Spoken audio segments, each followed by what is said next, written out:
Mesir kuno merupakan salah satu peradaban tertua di dunia. Negeri yang dipimpin oleh para Firaun ini meninggalkan jejak sejarah yang memukau banyak manusia. Bahkan, riwayat Firaun sebagai penguasa negeri tersebut diabadikan di dalam berbagai kitab suci.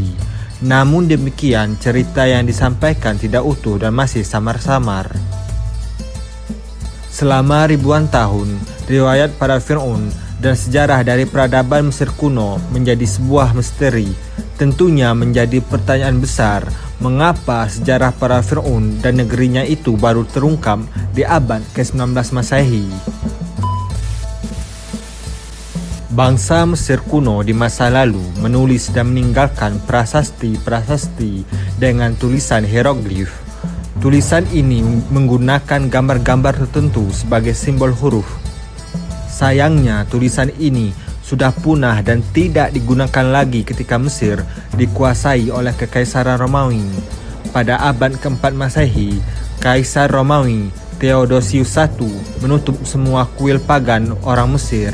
Hal ini sekaligus mengakhiri penggunaan hieroglif oleh bangsa Mesir di masa itu. Di samping itu, punahnya tulisan hieroglif diiringi pula dengan hilangnya bahasa Mesir kuno. Bahasa Mesir kuno telah berubah menjadi bahasa Demotik, selanjutnya menjadi bahasa Koptik sejak dominasi Yunani dan Romawi di negeri para Firaun tersebut. Namun, semua tabir kegelapan terhadap sejarah Mesir kuno perlahan terungkap setelah temuan batu istimewa mengawali abad ke-19 Masehi. Batu ini dikenal sebagai batu Rosetta atau Hajar Rashid dalam bahasa Arab.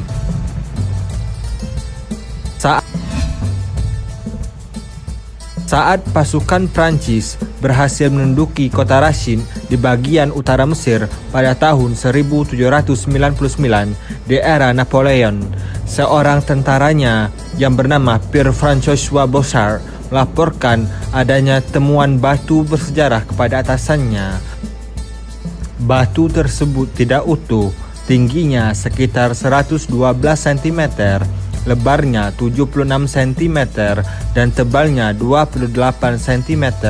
Batu itu dibuat dari bahan batu granodiotit hitam dengan berat 760 kg. Temuan tersebut ditindaklanjuti oleh pemerintah Prancis dengan mengirimkan beberapa ilmuwan untuk menelitinya.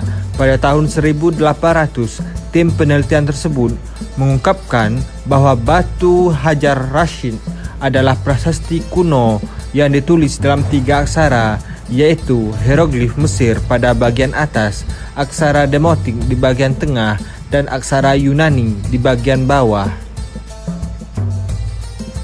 Mereka kemudian membuat salinan prasasti tersebut dan kemudian mengirimkannya ke Prancis.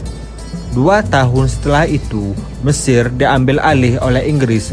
Batu Rosetta dan harta karun lainnya diboyong ke Inggris. Oleh sebab itu, batu Rosetta masih berada di Inggris hingga saat ini, tersimpan di British Museum.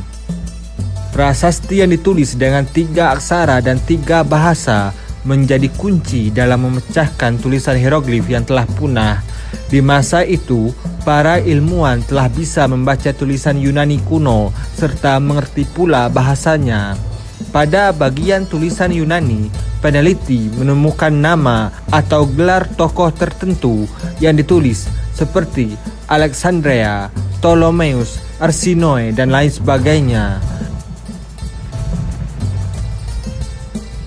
Di sisi lain, sebelumnya peneliti sudah menemukan adanya tanda kartus yang sering muncul pada hieroglif.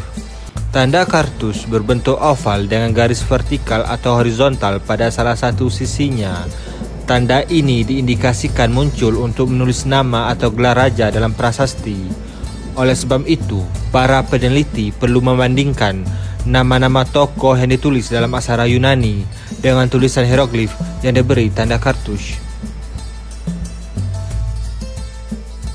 Akhirnya, pada September 1822, Jean-François Champollion berhasil memecahkan misteri tulisan hieroglif pada batu Rosetta.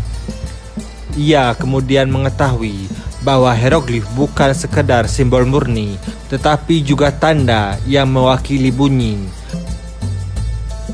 Berkat pemecahan misteri hieroglif di batu Rosetta oleh Champollion, maka para ahli Egiptologi mulai membaca dan mempelajari prasasti hieroglif lainnya yang ditemukan di seantero Mesir. Sejak saat itu, sejarah para firaun dan peninggalannya di era Mesir kuno secara perlahan mulai terkuak. Batu Rosetta sendiri berisi maklumat yang mengukuhkan kekuasaan dan pemujaan pada Raja Mesir yang baru, Ptolemeus V. Maklumat ini dikeluarkan di kota Memphis pada tahun 196 sebelum Masehi, setelah diadakan pertemuan dengan pendeta-pendeta tertinggi di Mesir. Batu Rosetta memiliki tinggi utuh sekitar 149 cm, namun yang tersisa hanya pecahan terbesarnya. Para ahli menduga bahwa batu Rosetta ini awalnya didirikan di sebuah kuil di kota Sais.